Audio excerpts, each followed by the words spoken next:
Hello everyone, this is Akanksha Rai and I welcome you all to my channel. आज के इस video में हम पढ़ने वाले हैं about topic types of chemical reaction. हमने इस चैप्टर का first part hello everyone, this is Akanksha Rai and I welcome you all to my channel. हम कंटिन्यू कर रहे हैं अपना chapter chemical reactions and equations. इस चैप्टर का फर्स्ट पार्ट ऑलरेडी हम कंप्लीट कर चुके हैं एंड ये है हमारा सेकेंड पार्ट। इस पार्ट में पढ़ेंगे हम about types of chemical reactions. हमें 4 टाइप्स ऑफ केमिकल रिएक्शंस पढ़ने हैं, जिसमें फर्स्ट है combination reactions, then comes decomposition reaction, third है displacement reaction and fourth is double displacement reaction. बिल्कुल भी ज्यादा लेंदी नहीं है, ये चारों रिएक्शन 4 हैं बट बहुत ही प्रिसाइज एंड बहुत ही लिमिटेड कंटेंट्स हैं इनमें, तो बिल्कुल भी परेशान नहीं होना है। स्टार्ट करते हैं हम टॉपिक को। कॉम्बिनेशन रिएक्शन से हम मीनिंग क्या इसका निकाल सकते हैं, टू कंबाइन। ठीक है, किसी भी चीज को क्या करना, मिलाना।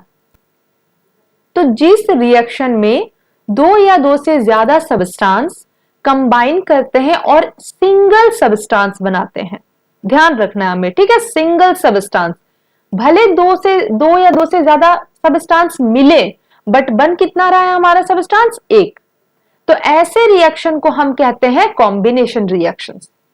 ठीक है, एग्जांपल देखो, मैग्नीशियम और ऑक्सीजन मिलके क्या बना रहे हैं, मैग्नीशियम ऑक्साइड। ठीक, यहां पर क्या है, 2 सबस्टांस कंबाइन कर रहे हैं एंड बना क्या रहे हैं, एक सिंगल सबस्टांस। क्लियर है। नेक्स्ट, हाइड्रोजन और क्लोरीन मिल रहे हैं तो वो क्या बना रहे हैं, हाइड्रोक्लोरिक एसिड। अगेन 2 सबस्टांस मिलके सिंगल सबस्टांस बना रहे हैं। नेक्स्ट रिएक्शन में सोडियम और क्लोरीन मिलके बना रहे हैं सोडियम क्लोराइड। ठीक है, तो ये सारे एग्जांपल्स हो गए कॉम्बिनेशन रिएक्शन के। इंपॉर्टेंट पॉइंट यहां पर याद रखना है कि जितना हमारा रिएक्टेंट का मास होगा उतना ही हमारा प्रोडक्ट भी होना चाहिए। हमने law of conservation of mass में ये पढ़ा है। ऐसा नहीं कि रिएक्टेंट अगर हमारा, जस्ट मैं तुम लोगों को एक डिजिट में एग्जांपल दे रही हूं। ठीक, अगर मान लो कि 4 है हमारा रिएक्टेंट तो हमारा प्रोडक्ट भी 4 ही होना चाहिए। क्लियर है। Balanced equation and unbalanced equation दोनों हम पढ़ चुके हैं। क्लियर है ना। तो ये सारी चीजें फॉलो होंगी हमारे टाइप्स ऑफ केमिकल रिएक्शंस में भी, जो भी रिएक्शन हो रहे हैं। ओके, मूव करते हैं डिकम्पोजिशन रिएक्शंस। डिकम्पोज करना मतलब तोड़ना, ठीक है, स्प्लिट करना, ब्रेक करना। तो जहां पर किसी सबस्टांस को ब्रेक किया जा रहा है वैसे रिएक्शन को हम कहते हैं डिकम्पोजिशन रिएक्शंस। क्लियर है। यहां पर कोई भी कंपाउंड क्या करता है, स्प्लिट होके 2 या 2 से ज्यादा सिंपलर सबस्टांस बनाता है। इसको हम जस्ट ऑपोजिट कह सकते हैं कॉम्बिनेशन रिएक्शन का। वहां पर मोर देन 1 सबस्टांस जो है वो मिलके एक सबस्टांस बना रहे थे, यहां पर एक सबस्टांस ब्रेक होकर मोर देन 1 और 2 सिंपलर सबस्टांस बना रहे हैं। क्लियर है ना। तो डिकम्पोजिशन रिएक्शन और कॉम्बिनेशन रिएक्शन का अगर डिफरेंस आएगा तो तुम लोग आराम से लिख लोगे। चलो फिर, अब डिकम्पोजिशन रिएक्शन में हम इसके 3 टाइप्स पढ़ेंगे। ये टाइप्स जो है इस बेसिस पे है कि किस कंडीशन में डिकम्पोजिशन रिएक्शन हो रहा है। क्लियर है। मूव करते हैं, देखते हैं। सबसे पहले है थर्मल डिकम्पोजिशन। जब डिकम्पोजिशन रिएक्शन हीटिंग के थ्रू कैरी ऑन किया जाता है तो उसको हम कहते हैं थर्मल डिकम्पोजिशन। ओके, मान लो कोई सबस्टांस है, उसको हमने हीट किया और हीट करने के बाद वो टूट पा रहा है। अगर हम हीट नहीं करेंगे उसको तो वो ब्रेक नहीं हो पाएगा, पर जैसे हमने उसको हीट करा, हीटिंग प्रोवाइड की, वो ब्रेक हो जा रहा है। क्लियर है। तो यहां पर एग्जांपल देख सकते हो, KClO3 को ब्रेक कर रहे हैं हम लोग, मतलब हम लोग हीट प्रोवाइड कर रहे हैं, तो वो क्या बना रहा है, पोटेशियम क्लोराइड और ऑक्सीजन। क्लियर है। चलो नेक्स्ट एग्जांपल देखते हैं। When ferrous sulfate is heated strongly, it decomposes to form ferric oxide, sulphur dioxide and sulphur trioxide. बिल्कुल बहुत लंबा सेंटेंस है, बट रिएक्शन देखो चीजें क्लियर हो जाएंगी, डरना नहीं है इससे। फेरस सल्फेट तुम लोगों को दिख रहा है FeSO4, सल्फेट तुम लोगों को पता है, क्लियर है। आयरन पता है ना Fe, तो ये क्या हो गया फेरस सल्फेट। ठीक, जब फेरस सल्फेट को हम लोग हीट करते हैं तो ये डिकम्पोज होके 3 सबस्टांस में टूट रहा है। पहला क्या हो गया फेरिक ऑक्साइड, ठीक, दूसरा sulphur dioxide and third sulphur trioxide. Dioxide में 2 ऑक्सीजन है, ट्राइऑक्साइड में 3 ऑक्सीजन है। डाई और ट्राई वर्ड से याद रखना है। ठीक, यहां पर इंपॉर्टेंट है याद रखना कंपाउंड का नाम और उसका कलर। जैसे फेरस सल्फेट का कलर देखो क्या है, ग्रीन कलर। देखोगे कैसे, मैं बता रही हूं, ग्रीन कलर से बना हुआ है तो वो ग्रीन नहीं हुआ। फेरस सल्फेट किस कलर का है, ग्रीन कलर का। वो जब ब्रेक कर रहा है फेरिक ऑक्साइड में टूट रहा है तो फेरिक ऑक्साइड का कलर क्या है, ब्राउन कलर। हमने पढ़ा था कैरेक्टरिस्टिक में कि जब केमिकल रिएक्शन होता है तो कलर भी चेंज हम देखते हैं। ठीक है, जब रिएक्टेंट से प्रोडक्ट बनता है तो यहां पर फेरस सल्फेट ग्रीन कलर का, फेरिक ऑक्साइड ब्राउन कलर में चेंज हो रहा है। ओके, ये वही लिखा हुआ है कि green colour of ferrous sulphate crystal first changes to white, पहले व्हाइट में चेंज होता है एंड देन चेंज हो जाता है वो ब्राउन सॉलिड में। ओके, देखो यहां पर सॉलिड लिखा है ना, फेरिक ऑक्साइड सॉलिड। और क्या यहां पर एक और इंपॉर्टेंट कैरेक्टरिस्टिक दिखता है, सल्फर गैस जो है वो उसका स्मेल आता है। ठीक, क्या आता है, having the smell of burning sulfur comes out of the boiling tube। तो ये भी एक कैरेक्टरिस्टिक फीचर हो गया इस रिएक्शन का।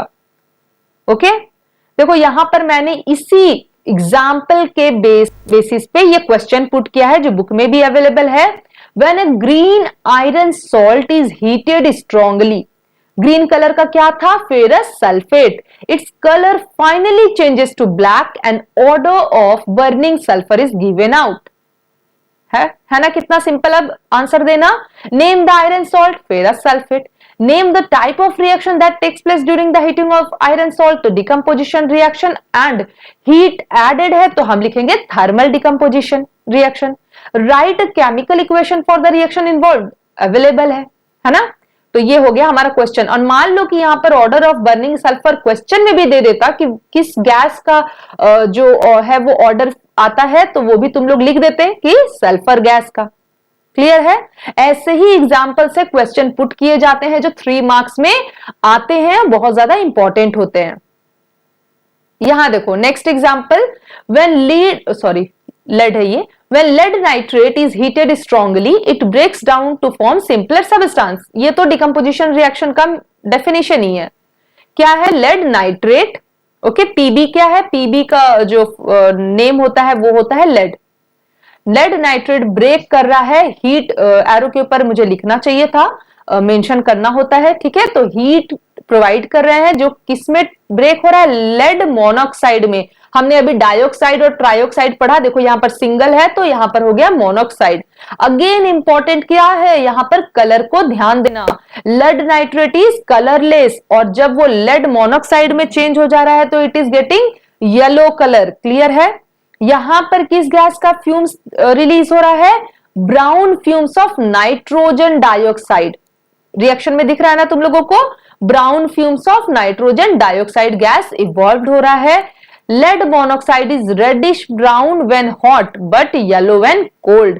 जो लेड मोनोक्साइड है जो हमें येलो दिख रहा है रिएक्टेंट पे, जब बोले कि ये जब हॉट था तो किस कलर का था, तो वो था रेडिश ब्राउन कलर का। जैसे जैसे वो कोल्ड हुआ वो येलो कलर का हो गया। चलो अब यहां पर दूसरा टाइप है जो है बाय इलेक्ट्रिसिटी। बाय हीट हम पढ़ लिए, बाय इलेक्ट्रिसिटी हमारा नेक्स्ट टॉपिक है। जब भी हम किसी सबस्टांस को इलेक्ट्रिसिटी प्रोवाइड करते हैं और वो टूटता है, ब्रेक होता है, तो उसको हम कहते हैं इलेक्ट्रोलाइसिस। और टूट रहा है तो ये कौन सा रिएक्शन हो गया, डिकम्पोजिशन रिएक्शन।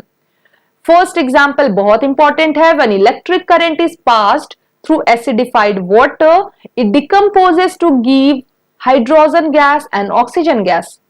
ठीक, वाटर में इलेक्ट्रिसिटी पास हो रही है एंड वो ब्रेक हो रहा है हाइड्रोजन एंड ऑक्सीजन गैस में। Second, when electric current is passed through molten sodium chloride, it decomposes to give sodium metal and chlorine gas. NaCl break हो रहा है to form sodium and chlorine. Third example, aluminium oxide जो है वो break हो रहा है to form aluminium and oxygen. ठीक है, चलो फिर आगे बढ़े. नेक्स्ट देखो, decomposition reaction by light energy. Heat पढ़ लिया, इलेक्ट्रिसिटी पढ़ लिया, बचा क्या? Light energy. एग्जाम्पल देखो, देखो इसको फोटोलाइसिस भी हम लोग कहते हैं, जो लाइट के प्रेजेंस में ब्रेक होना. लाइसिस का मतलब होता है टूटना, लाइट के प्रेजेंस में. When silver chloride is exposed to light, जब सिल्वर क्लोराइड को हम लोग लाइट में एक्सपोज करते हैं, जब कहते हैं ना प्रेजेंट करना, लाइट में रख दिया उसको, वो डिकम्पोज होके silver metal and chlorine gas बना देता है. AgCl टूटेगा, क्या बनाएगा? Ag और Cl. कलर याद रखना है आपने को. AgCl किस कलर का है? व्हाइट कलर का. और सिल्वर यहां पर क्या है? सिल्वर कलर का. अमेजिंग. अरे सिल्वर सिल्वर कलर का नहीं है, सिल्वर है ग्रे कलर का. ठीक है, ये तो गलती. ओके, सिल्वर तुम लोग नाम से याद रखना, और वो कलर क्या है? Grey colour. सिमिलरली यहां पर क्या है? Silver bromide. ओके, जो सिल्वर और ब्रोमीन में ब्रेक हो रहा है. अगेन सिल्वर ब्रोमाइड का कलर है व्हाइट एंड सिल्वर का कलर है ग्रे, और दोनों रिएक्शन लाइट के प्रेजेंस में हो रहे हैं. ओके, यहां पर क्या है? Colourless lead salt when heated produces a yellow residue and brown fumes. कहां का क्वेश्चन है ये? फोटोलिसिस में तो हमने पढ़ा नहीं, अभी नहीं पढ़ा ना. फोटोलिसिस में तो अभी हमने सिल्वर के बारे में पढ़ा. तो लेड वाले एग्जांपल पे जाए, जो किस में था? जो था इलेक्ट्रोलिसिस में, सॉरी इसी में था, हीट में. ओके, यहां पर लेड नाइट्रेट जो है वो ब्रेक हो रहा है, क्या बना रहा है? कलरलेस से येलो सबस्टांस बना रहा है, और ब्राउन फ्यूम्स नाइट्रोजन डाइऑक्साइड का इवॉल्व हो रहा है. तो यहां पर हम कर लेंगे नेम दैट लेड सॉल्ट. तो हमारा लेड सॉल्ट है lead nitrate. Next question, name the brown fumes. Brown fumes है हमारा नाइट्रोजन डाइऑक्साइड का. And third question, write a chemical equation for the reaction involve. तो ये रहा केमिकल इक्वेशन. क्लियर? चलो फिर, what happens when silver chloride is exposed to sunlight? It breaks into silver and chlorine. हमने पढ़ा photolysis के through. Right a chemical equation for this reaction. बड़े आराम से लिख लोगे. Also give one use of such a reaction. देखो एक क्वेश्चन में 3 क्वेश्चन हो गए, है ना. तो ये इसका सबसे इंपॉर्टेंट और मेजर रोल होता है इन ब्लैक एंड व्हाइट फोटोग्राफी. याद रखना है ये. ठीक, ये सिल्वर क्लोराइड के लिए हो या सिल्वर ब्रोमाइड के लिए हो, दोनों के लिए ये यूज होता है. चलो, नेक्स्ट रिएक्शन है डिस्प्लेसमेंट रिएक्शंस. यहां पर क्या हो रहा है? एक जो एलिमेंट है दूसरे एलिमेंट का प्लेस ले रहा है एक कंपाउंड के. मान लो एक कंपाउंड है, हमने बताया था ना कि क्या है फॉर्म, ये एक बड़ा फॉर्म है, कंपाउंड है. तो कंपाउंड में प्रेजेंट होंगे एलिमेंट. ठीक, तो कोई और एलिमेंट आके कंपाउंड के एक एलिमेंट को हटा के खुद वहां पर अपनी जगह बना ले रहा है.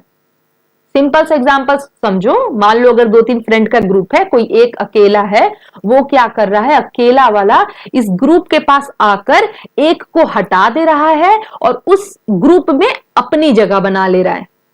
समझ रहे हो ना? यही काम होता है डिस्प्लेसमेंट रिएक्शंस में. एग्जांपल देखो, when a strip of zinc metal is placed in copper sulfate solution. Zinc metal है, ठीक है, और कॉपर सल्फेट क्या है? यहाँ सॉल्यूशन है, उसमें हमने जिंक मेटल का स्ट्रिप डाल दिया और उस रिएक्शन को फिर ऑब्जर्व किया. वहां पर हम क्या देखेंगे कि कॉपर सल्फेट सॉल्यूशन में जब जिंक डाला तो जिंक ने क्या किया? कॉपर को हटा दिया सल्फेट से और खुद जाके सल्फेट के साथ बॉन्ड बना लिया. तो अब क्या बन गया हमारे प्रोडक्ट में? जिंक सल्फेट, और कॉपर बेचारा अलग हो गया. समझ में आ रहा है ना? ऐसा होता है कि कोई और पर्सन है, उसने एक ग्रुप को तोड़ा, वहां जाके खुद चला गया और ग्रुप में से एक पर्सन को हटा दिया. तो ऐसे ही अब देखो यहां पर इंपॉर्टेंट ये है जानना कि जिंक कॉपर को क्यों हटा पाया. ऑब्वियसली जिंक के पास ज्यादा स्ट्रेंथ रही होगी, नहीं तो जो अच्छा भला कॉपर सल्फेट सॉल्यूशन है उसमें से कॉपर क्यों हटता. लेकिन जिंक ज्यादा रिएक्टिव होता है कॉपर से, याद रखना है हमें, ठीक है। जिंक ज्यादा रिएक्टिव होता है कॉपर से, इसीलिए वो कॉपर को हटा के सल्फेट के साथ बॉन्ड बना लेता है। कॉपर सल्फेट होता है ब्लू कलर का, जिंक सल्फेट कलरलेस। ये तुम लोगों को रिएक्टिविटी याद करनी पड़ेगी, ज्यादा नहीं है, कुछ मेटल्स के लिए इंपॉर्टेंट है, याद कर लेना, हो जाएगा। चलो, यहां पर उसी रिएक्शन के बारे में फर्दर लिखा हुआ है कि a red brown deposit of copper metal is formed on the zinc strip. जो हमने जिंक स्ट्रिप डाला उस पे कॉपर मेटल डिपॉजिट हो जाता है। And this reaction takes place because zinc is more reactive than copper, so it is able to replace copper from copper sulphate. ऐसे ही थोड़े कोई किसी को रिप्लेस कर पाएगा, नहीं कर पाएगा, बिल्कुल नहीं। देखो एक और एग्जांपल है यहां पर, magnesium metal is placed in copper sulphate solution. Again copper sulphate ही है बेचारा, यहां पर भी मैग्नीशियम उसको हटा दे रहा है ना। तो ये एक बात समझ में आ गई कि कॉपर मैग्नीशियम और जिंक दोनों से वीक है, ठीक है, याद रखना है ये। Copper sulphate blue colour and again magnesium sulphate जो है वो कलरलेस सॉल्यूशन है। चलो, अगेन यही चीज है कि मैग्नीशियम क्यों हटा पाया, क्योंकि वो ज्यादा रिएक्टिव है कॉपर से। क्लियर। अब यहां पर कॉपर सल्फेट का रिएक्शन किसके साथ है, आयरन के साथ। आयरन ने भी कॉपर को हटा दिया, मोर रिएक्टिव देन कॉपर। पहले कॉपर सल्फेट था ब्लू सॉल्यूशन, आयरन आ गया तो क्या कर दिया उसने, ग्रीन कर दिया उसको, ठीक। तो copper magnesium and zinc as well as iron तीनों से कम रिएक्टिव होता है। ये बात हो गई अपनी क्लियर। एक और एग्जांपल देखो, copper chloride plus lead, lead chloride plus copper. Lead ने कॉपर को हटाया, मतलब कॉपर लेड से भी वीक है ना, बेचारा सबसे ही वीक दिख रहा है हम लोगों को। तो लेड ने भी क्या कर दिया, कॉपर को हटा के उसका प्लेस ले लिया। चलो, फोर्थ है डबल डिस्प्लेसमेंट रिएक्शन। अभी तक हमने पढ़ा कि एक एलिमेंट एक को हटा दे रहा है, स्टोरी खत्म। यहां पर डबल रोल आ रहा है, कैसे आ रहा है, एग्जाम्पल देखते हैं। रिएक्शन देख लेते हैं पहले हम लोग definition. Those reactions in which two compounds, okay, react by an exchange of ions to form two new compound. दो कंपाउंड आयन के एक्सचेंज से रिएक्ट कर रहे हैं और दो नए कंपाउंड बना रहे हैं। When silver nitrate solution is added to sodium chloride solution, then a white precipitate of silver chloride is formed along with sodium nitrate solution। क्या क्या क्या क्या बोल दिया मैंने, रिएक्शन देखते हैं। चलो देखो, ये अच्छा लग रहा है देखने में। इसको तुम लोग सेंटेंस फॉर्म में लिखोगे ना, बड़ा आराम से लिख लोगे। और सेंटेंस फॉर्म भी जब सामने में रहता है ना तो लिखने में आसानी होती है। मैं बोल रही हूं तो चीजें कॉम्प्लिकेटेड लग रही होंगी। देखो, सिल्वर नाइट्रेट फॉर्मूला हो गया एक्वस, सोडियम क्लोराइड एक्वस। अब क्या हुआ, सिल्वर ने बना दिया क्लोरीन के साथ बॉन्ड और सोडियम चला गया नाइट्रेट के साथ। मतलब कि बड़ी म्यूचुअल वाली दोस्ती हो गई, यहां पर अदला बदली हुई ना। इसको कह रहे एक्सचेंज ऑफ आयंस। मतलब सिल्वर नाइट्रेट के साथ था बट सिल्वर चला गया क्लोरीन के साथ, और जो सोडियम क्लोरीन के साथ था वो आ गया नाइट्रेट के साथ। तो यहां पर डबल चेंज हुआ। तो इसी रीजन से हम कह रहे हैं डबल डिस्प्लेसमेंट रिएक्शन। यहां पर देखो व्हाइट प्रेसिपिटेट बन रहा है, जो कैरेक्टरिस्टिक है केमिकल रिएक्शन का हमने पढ़ा है। प्रेसिपिटेट क्या होता है, इनसॉल्युबल सॉलिड सब्सटेंस, जो कब बनता है, जब दो सॉल्यूशन रिएक्ट करते हैं आपस में, ठीक है। प्रेसिपिटेशन रिएक्शन ये अलग, ये टाइप्स में तुम लोग को नहीं पढ़ा, एक रिएक्शन ही है ये, बट ये विदिन है इसके, क्योंकि यहां पर यहां पर प्रेसिपिटेट बन रहा है।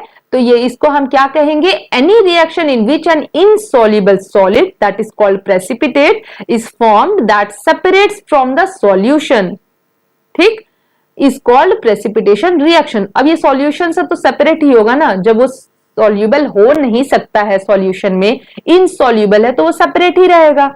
तो इसी रिएक्शन को हम कहते हैं प्रेसिपिटेशन रिएक्शन। और इसका एग्जांपल तुम लोग अबव जो एग्जांपल लिखा है डबल डिस्प्लेसमेंट का वो लिख सकते हो, ठीक।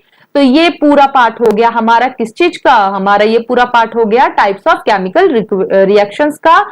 अब हम पढ़ेंगे आगे about oxidation and reduction reaction, जो ऑब्वियसली तुम लोगों को टफ साउंड करता होगा बट बहुत ही प्रॉपर वे में हम लोग पढ़ेंगे। तो तुम लोग बस कंटिन्यू करते रहो, वीडियोस को वॉच करना। एंड मेरा टेलीग्राम चैनल तुम लोग ज्वाइन कर लो, सो दैट कभी भी तुम लोगों की क्लास का मैं वीडियो अपलोड करूं तो वहां पर डायरेक्टली लिंक अवेलेबल हो जाए तुम लोगों के लिए, सो दैट तुम लोगों के लिए भी कन्वीनियंट रहेगा to reach the videos. Okay, till then stay safe and take care everyone. Bye bye.